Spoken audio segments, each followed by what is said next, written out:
they had something called Field Order 15. Field Order 15 was signed and announced to the people of Savannah on the steps of Second African Baptist Church, which sits on Green Square. Green Square is right down the street from Crawford Square, which I'll tell you a bit about in a minute. But when he signed that Field Order 15, it gave us the right to freedom, but most of all, the right to an education, the right to be protected, and the right to 40 acres and a mule. I see the lady laugh there because she knows we didn't get our 40 acres and a mule. We didn't get much protection either. And our education was very, very mediocre. However, a guy named Alfred Ely Beach made a donation to Savannah, the school of Alfred Ely Beach High. And that's the school that I went to. I played on the team of 1966-67 that won the first state championship when they allowed the black schools to play against the white schools in the state of Georgia. We won that game in such a fashion that to this day, that team is considered the greatest high school basketball team to ever suit up for a high school game in the state of Georgia. And I'll tell you why.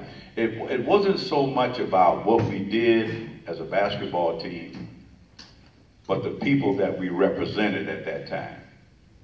And what we represented at that time, because that was the height of the civil rights movement. 100 years later, we have an opportunity to compete against the white schools. So when we got ready to go to the state tournament that year, all the people in Savannah simply said to us, bring home some bacon. Bring home some bacon. And you say, well, you know, at that time we were kind of, what do you mean? They said, well, you know, this is your first time playing on a big arena like this, and you know, you're probably going to be a little nervous. So all we're asking you to do is the best you can and bring home some bacon. Well, we brought home the whole hog. Because we played a team called South Fulton out of Atlanta, Georgia. That team came into the finals, 33-0. They were killing people. We were 29-1. Savannah High cheated us out of a game during the Christmas holiday, but you know, we got over that. But that game probably propelled us into the state championship with a burning desire to be the best. South Fulton beat Savannah High in the first round by 25 points. So they made a statement, I think, to the newspaper that day that they probably wish they never had made. But they said that because they beat Savannah High so bad, that they would kill Beach. Well, they tossed the ball up, and when they called timeout, the announcer said, timeout, South Fulton, 2, Andrew Knowles, 16. Andy Knowles had scored all 16 of our points in the first minute and a half of the first quarter. We went on to beat South Fulton by 39 points.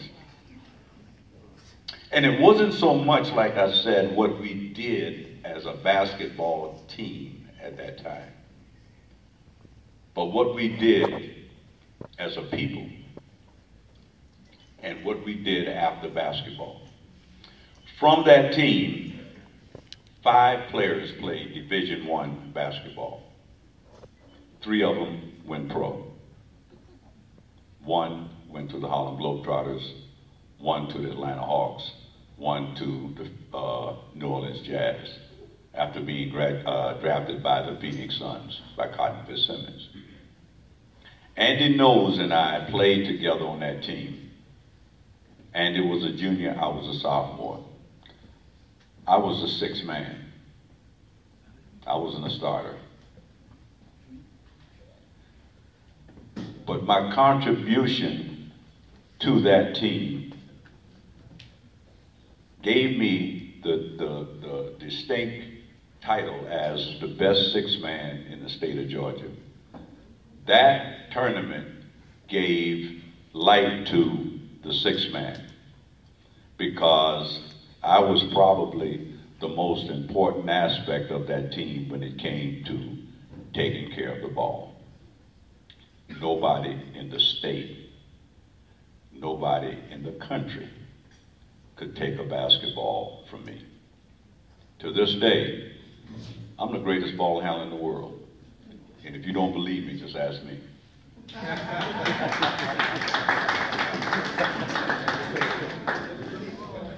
If it's all right, I don't know how much time I got. Do I have a little bit more time? You afraid to tell me that I don't? Okay, well, don't tell me that I don't. I'm going to do this. I'm going to tell you just a little bit about how I became a Globetrotter and how my mom influenced my play. My mother was 12 years old when I was born. We grew up like brothers and sisters.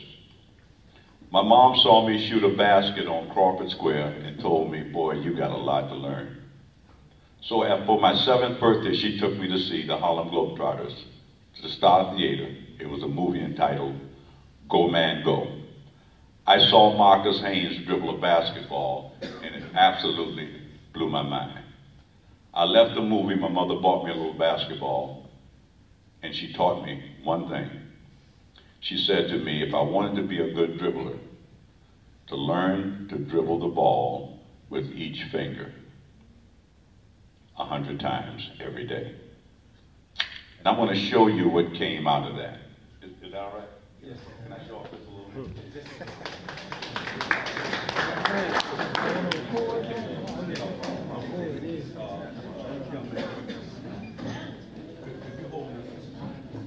This is my Hall of Fame ring. I have 5 of them. You know him? You know him? You know where he lives? Okay. Angel, my man.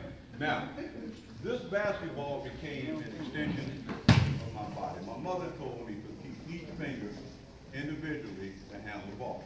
So it'll be like handling the ball with 5 fingers instead of 1. This ball has become an extension of my body. Now, there are principles of nature, laws of nature, that's involved in handling the ball. You got inertia.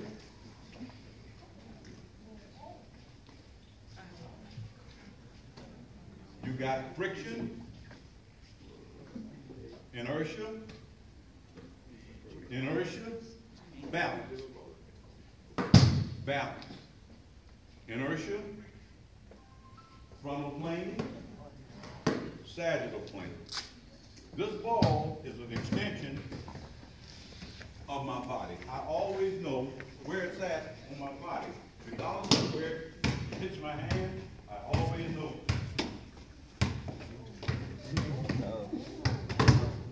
where the ball is on my body. Now, I know you guys have seen Stephon Curry. You've seen a guy named Irvin. What's his name, Kyrie? Kyrie. Ask them where they got it. See, when I said I'm the greatest ball handler in the world, I ain't joking. This ball is an extension of my body. Stand up for a minute. Stand up.